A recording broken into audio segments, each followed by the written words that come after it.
Bonjour Bandeko Balandi, Bandeko Congolais partout, ils ont mis bino internaute na biso. Balandi chaîne Club Lissapo English TV.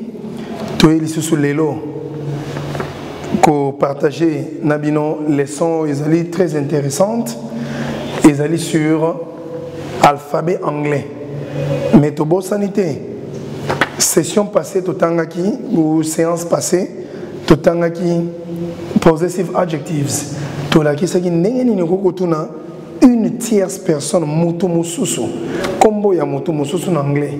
Soki ya yomoko tolobaki oloba what's your name? My name is. Mais soko zana poso yeba kombo ya moto mususu kotuna what his name soki azamobali. Or what her name soki azamwasi.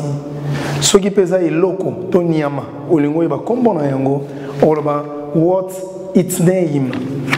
Alors Nayangowana, sans plus tarder, tu reconnais la leçon habituelle de the English alphabet. The English alphabet. Répète. The English alphabet. Alors, alphabet anglais est le lengue alphabet français. 26 lettres, 26 lettres. Autre le barnalinga la tout comme balé na motoba. 26 lettres. Alors, there are 26 letters in the English alphabet. There are 26 letters in the English alphabet. Tozana ba lettre 26 dans l'alphabet anglais. Alors, tokotanga bango malin mais soki na tie lettre au moment na prononciation ngo mopanzi. Répétez après ngai. A. Moni prononciation yango entre crochets. A. B. C. D. E. F. G. Tu sais, attention pour le français, tu le baga G. Mais en anglais, tu le baga G. H. I. N'est-ce pas tanga qui salutation hi. Lettre I. Hi.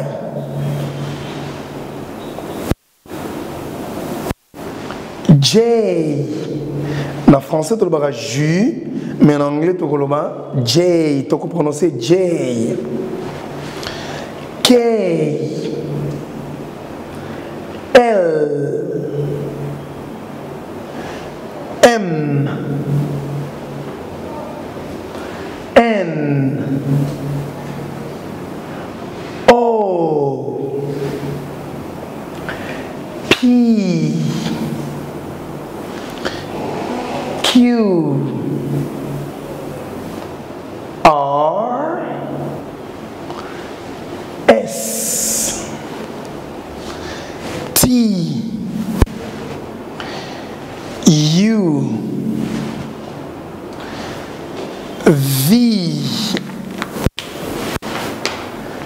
W. X. Y. Z ou Z. Biso na Congo totangaka British English. Les Britanniques parlent Z, les Américains Z. Alors, yango yo nyonso et to komi yango na tableau. Totanga. A. B. C. D. E. F.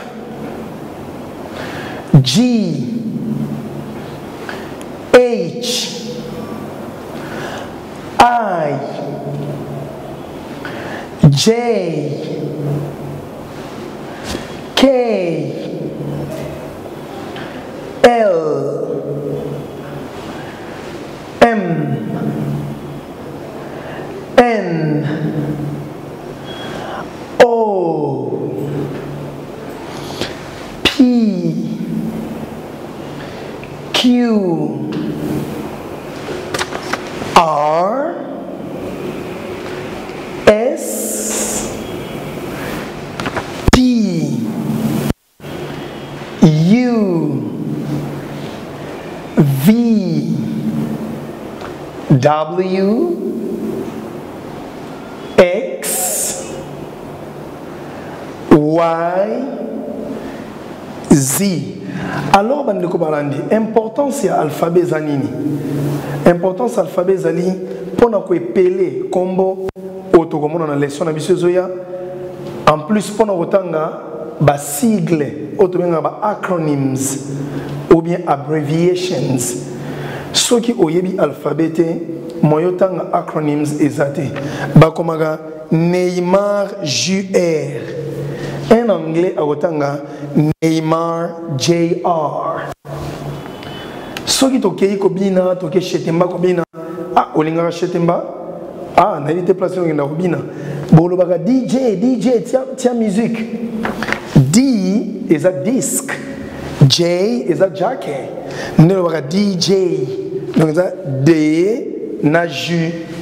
Alors soki oyebi kotanga alphabet moyotanga wana ezalité. Alors tokotanga ba kombo ya ba sigle oyo ba pays na ba organisme na monde. Pays na biso oyo Congo na anglais tokokoma DRC. Répétez après moi. DRC. Pays ya Bolsonaro. Angleterre, UK. Trump's country, pays à Obama. Tokoloba US. Ninge omoni na tableau wana. Chaîne ya américain, tokotanga CNN. Chaîne ya britannique tokotanga BBC. Ce qui est BBC, c'est parce que tu as un B en anglais. BBC. Dubaï, pays à Dubaï, na ville Moussousouana, babengarango UAE, United Arab Emirates. Abu Dhabi na Dubaï, zanakatia UAE. Organisation mondiale de la santé. Tokomaga WHO. Yango wana ngai tano ndeko mona bazokoma UN na mamito ko ya MONUSCO na ndeko tanga 1. Yo pe na lingito tanga 1. Otanga UN. United Nations. Donc tango mona ga mutu ka ya ONU ezoleka tanga ka yango UN ko tanga lisusu NT. Peut-être que mon il y a 2 pays, il y a 3 pays. Il faut que UN. Ok. Tout ça, c'est PAM, Programme alimentaire mondial. En anglais, WFP. Alors, tout le sigle DRC, UK, US, CNN, BBC, UAE, WHO, WFP, UN. Yope zoba initial ya kombo na yonga nazali Platini Bihata Mayamba. PBM na otango PBM. Totangi alphabet pour la dernière fois.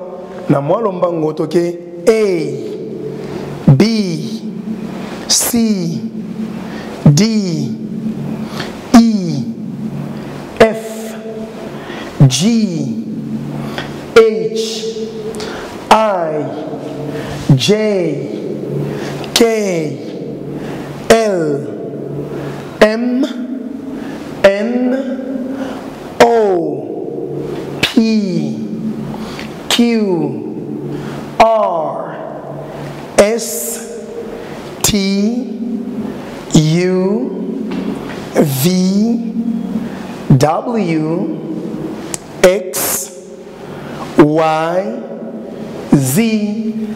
Merci chers téléspectateurs, Bandeko Balandi, il y a chaîne Nabiso Club Lisapo English TV. Et c'est là qu'il y a nos professeurs Platini Bihata. Na sepeli pour attention à yo. Continuez toujours à pratiquer, à pratiquer. En anglais, practice makes perfect. C'est en forgeant qu'on devient forgeron. Alors, goodbye. Mbaloyo, dans le bas qui sont longs et les qui tournent dans le bas. See you tomorrow. Have a nice day.